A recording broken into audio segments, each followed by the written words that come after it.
Welcome to the Life of Hair Extra. In this episode, we're going to look at some TikTok hair before and afters and kind of things that people have done to their hair. Some of the things that I just found particularly interesting when I was scrolling through TikTok, as you do, and you get absolutely lured in. So I just want to say a big thank you to TikTok for the videos and all the people who created these videos. Their TikTok handles will be in the video at some point. So if you want to go and show them some love for the video creations they've made, then please do that. This one particularly caught my eye because one of the main things about this one is how much hair this woman actually has on her head. Let's have a watch. She has got a massive undercut and has this huge amount of hair still on the top of her head. Now, I don't necessarily recommend how she's tackling things out, and obviously, in a second, she's going to say that she had a haircut only 2 weeks ago, and she'd asked the hairdresser to take a lot of hair out of her head, and she's getting headaches from that hair, which, I mean, yeah, definitely you could get, pulling on the follicles, and that would give you a headache potentially. Sure, she has got more hair than I think I've ever seen.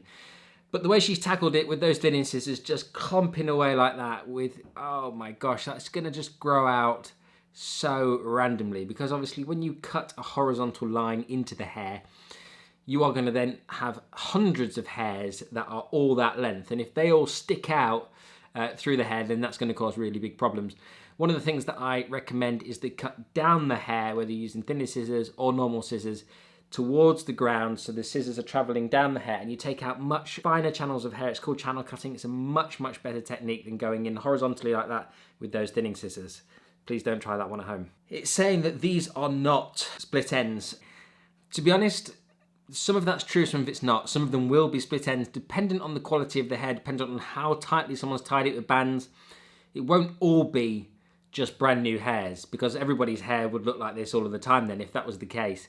So it is really important that we kind of acknowledge that maybe there is stress and strain being put on the hair, and that is creating some of the breakage that's going on in the hair. Maybe excessive brushing, or knots are occurring, maybe a very windy day and a really kind of aggressive brushing going on. It starts to rip the hair and create breakage that way. It's not chemical breakage, it's more mechanical breakage. They're two totally separate things. So hope that helps you understand if you've got a lot of those flicky pieces in the head. I brought this one up just for the absolute wow factor.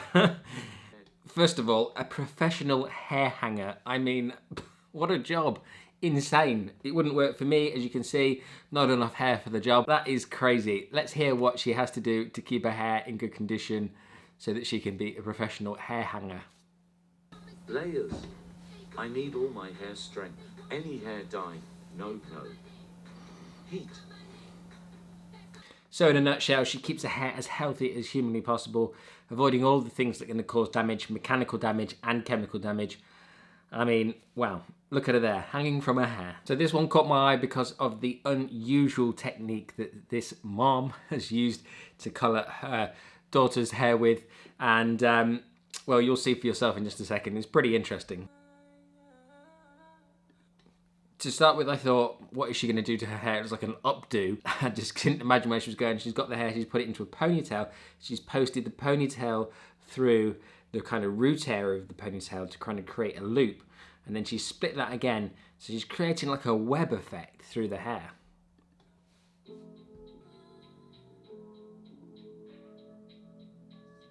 So I'm not exactly 100% sure why she's cutting through the bands here.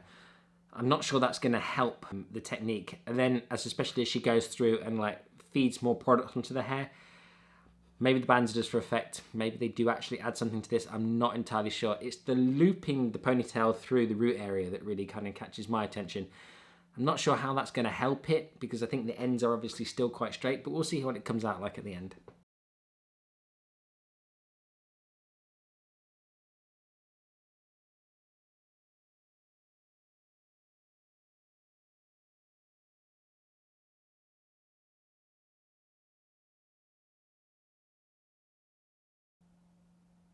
So we can see here that something's not quite gone to plan. They probably don't have enough depth with the pink. It's not a deep enough pink to cover what is a very orange midband. Now, that orange midband has come from lack of saturation. The ends have got a lot more bleach on them, and therefore they've lifted lighter than the root or the mid zone that they've created. Also through the ends, you can see there's like a orangey halo appearing through that area as well, which probably also means that it hasn't had enough lightener applied to that specific area either. So getting the right amount of lightener on the hair will create a much more even and consistent canvas for you to apply whatever colour you're going to put over the top. But that's why they've got this result now. As you can see, superb end result. They've put obviously a deeper, more vibrant pink over the top of it, a kind of much more fuchsia-y, slightly magenta. It's got like a little purple hue in it, and that's helped control some of that warmth in that band that they created in the hair. That band's still there though, you can see it a little bit top left-hand side on the back, and you can see it a little bit from the front as well, but really looks fantastic for a home job. Well done guys, you killed it. Now on a personal note, I'm not a big fan of chopping off loads of hair before I start someone's colour, but I always see these videos and feel like they're fairly satisfying. I think they only cut it off for the pure video factor. Her ends are super dead, so we both agreed that it was best to just chop them off. And when I say her ends, I meant most of her hair.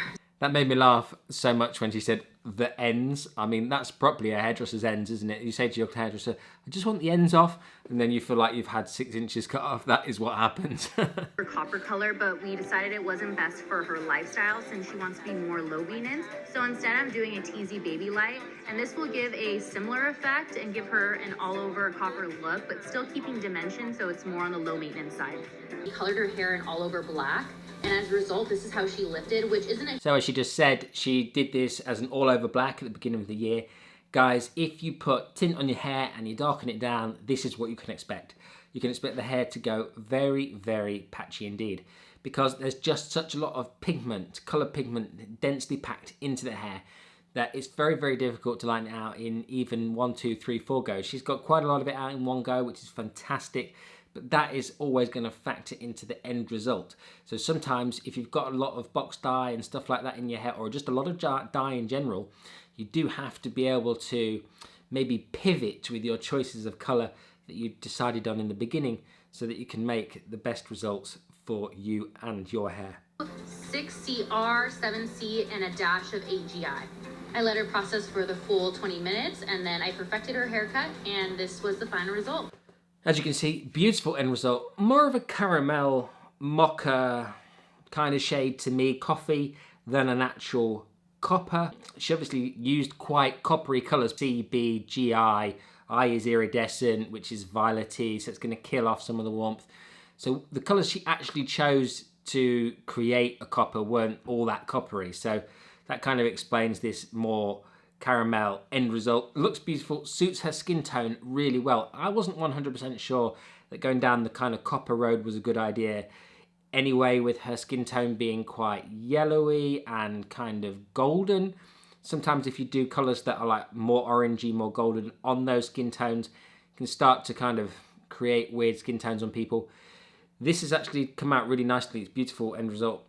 You know, it's very difficult sometimes on TikTok to make these videos that are kind of so short and you kind of don't have necessarily all the time to explain yourself. But I think in this particular instance, she probably did steer away, either consciously or subconsciously, from a pure copper shade, because it would have definitely created a bit more of a muddy, murky skin tone for her. So, beautiful job.